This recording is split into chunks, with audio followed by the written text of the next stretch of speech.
पतंजलीचे जे प्रमुख आहेत बाबा रामदेव यांनी अशा पद्धतीनं एक प्रेस कॉन्फरन्स घेतली। त्यांनी सांगितलं की पतंजलीनी एक कोरोनाच्या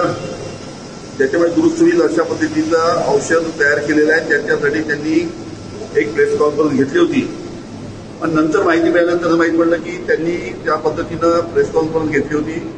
आणि ज्या औषधाचा त्यांनी उल्लेख केला होता त्यामध्ये केंद्र शासनाच्या आयुष विभागाने त्यांना कोणतीही परवानगी त्याबाबतीत दिली नाही, त्याची कोणतीही क्लिनिकल ट्रायल त्यांनी घेतली नाही आणि अशा पद्धतीनं केंद्रीय